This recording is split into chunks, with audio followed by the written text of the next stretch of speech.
what do you do for a living? That's a humiliation ritual, and you should never answer it. 95% of people that you come into contact with, no matter where you are fake, and they're liars. They're going to come up with some bullshit anyway. They're going to tell you all about themselves in less than 30 seconds, and the majority of it is complete and utter nonsense. Nobody's going to tell you, hey, I'm hard up on my luck. I lost my job. I'm in debt.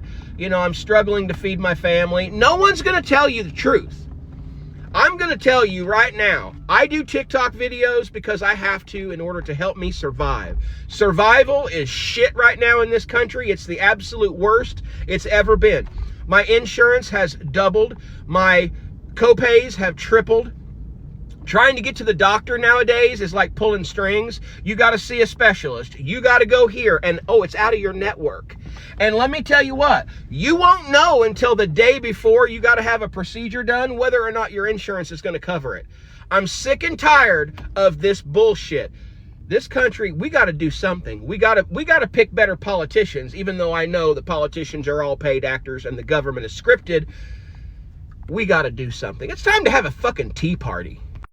I have not seen my wife or kids in 3 days. On Friday, I woke up at 5 a.m. and I worked until 10. They were all asleep. Saturday, woke up at 5 a.m. I worked until 9:30. They were all asleep. I have been working since 5 o'clock. It is now 6 o'clock at night. And I have another 3 hours left to work. Because I am working around the clock to be able to afford life. Because it's so damn expensive. And I'm affording life. We're getting by. But I have not seen my family in 3 days. And I got to do the same thing tomorrow. I got to work around the clock. Because bills are being bills. And y'all might say, oh, the economy is fine. Everybody's surviving. No. Keep telling yourself that little lie. We are all hurting because of one person that is in charge of this fucking country. So yes, we need to make a change. Period. Because we are all drowning except for the rich. This is a 3-day crash out. I don't get political. But I do get political when it affects my finances and when it affects my life. This sucks.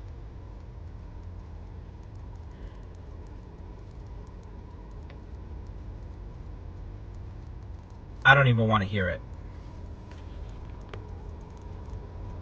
Hey YouTube, everywhere I look lately, people aren't showing off what they just bought. They're talking about the extra shifts they just picked up, the plans they just canceled, or the things they had to put back on the shelf because the money just wasn't there. So in this video, we're going to look at a bunch of different conversations people are having online, because even though everyone's story is different, they all paint a pretty similar picture of what everyday life feels like right now. I think the biggest thing that's changed isn't that people suddenly expect to be rich, it's that more and more people are starting to realize they're sacrificing parts of their lives just to afford what used to be considered normal. Guys, the American dream is dead. I recently had a client that sold his business, and he sold it to private equity. And what he told me was mind-blowing. So he sold it to private equity, and he said if he didn't sell it now, he wouldn't be able to sell it in the future.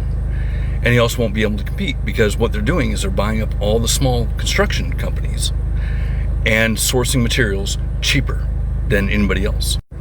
So in effect, if you want to start a business and you don't have one already, you won't be able to compete with them.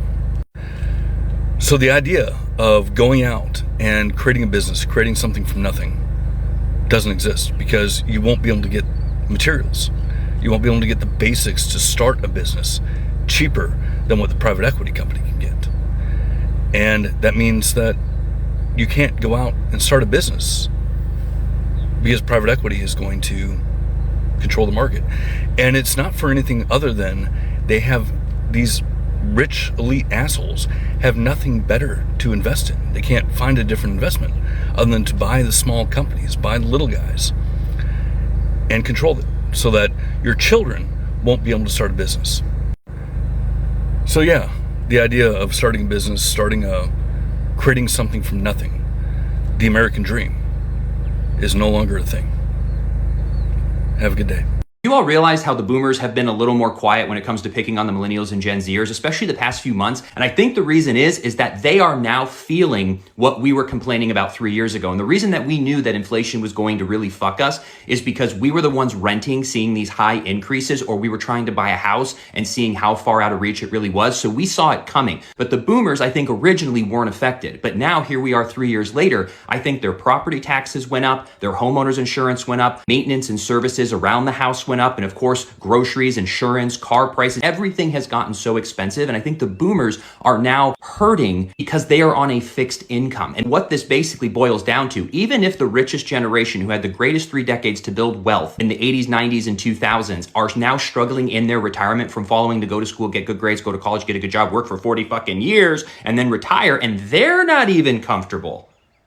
That is proof that we're not the crazy ones. We're just seeing through it and going, this maybe used to work for a lot more people, but it just doesn't now. It just doesn't work. Just move back in with your parents. People say that like it's a solution that's available to everyone, but not everybody has parents that they can live with. Not everybody has parents that have the space. And honestly, there's some people who are already living back with their parents who are still struggling. So I don't think the question is whether or not people are willing to make sacrifices. I think it's about why so many people feel like they're already making sacrifices and still not able to get ahead. One thing that really sticks out to me is how many people don't even complain about working anymore. They complain about everything they're missing because they're working. You'll hear someone say they haven't had a real day with their family in weeks, and the sad part is that almost nobody acts surprised anymore. People are taking overtime whenever it's available because saying no feels like turning down money they might need later. Then, after those extra hours are over, most of that paycheck disappears before they even get a chance to enjoy it. Rent takes a huge chunk, groceries keep adding up, insurance isn't getting cheaper, even basic errands somehow cost way more than people expected. The weird part is that plenty of these people aren't trying to live some luxury lifestyle. They're just trying to keep everything from falling behind. Missing birthdays, skipping vacations, eating dinner alone, or barely seeing your kids wasn't supposed to become part of the budget. But for a lot of people, that's exactly what's happening. You can always earn another paycheck. You can't really get back that lost time though. That's why these conversations hit so many people emotionally. They're not just worried about paying next month's bills, they're wondering how many more years they're supposed to keep living like this before it finally starts feeling worth it. And that's probably the hardest part, because if every raise just gets absorbed by the next price increase, it starts feeling like your life is moving forward on paper while you're standing in the exact same place. Morgan Stanley just issued a report on the housing market that should have everybody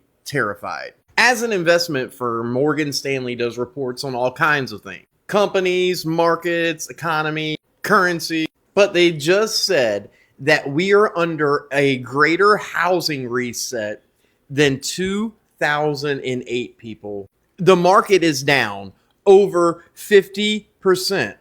And all the people that overpaid during the pandemic are about to be in a lot of trouble, because a lot of the foreclosure protections that were given to us under the Biden administration have been revoked by the current admin. And the boomers that own their homes, they have nobody to sell to besides private equity or some corporation, which is not paying retail pricing. Private equity isn't knocking on anybody's door saying, how much would you like for your house? I'll pay 10 grand over that. The fact that we're about to go through a worse housing crisis than 2008 should have everybody puckered up. Your cheeks should be pinched so tightly right now that you can't get water up there. Because if you think this economy is bad now, I invite you to go back from like 2002 to 2009.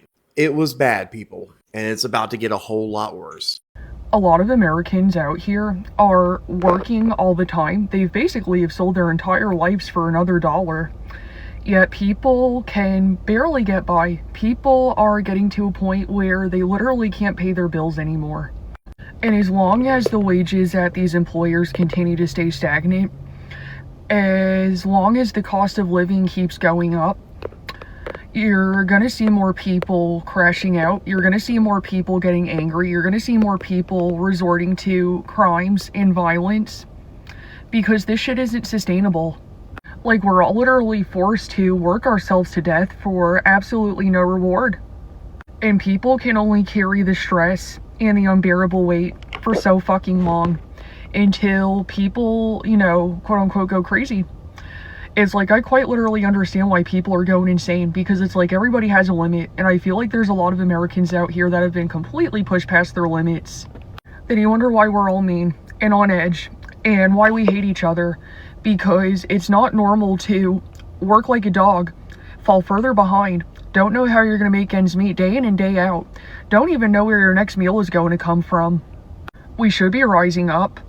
It technically is our constitutional duty to overthrow our administration if they are too corrupt.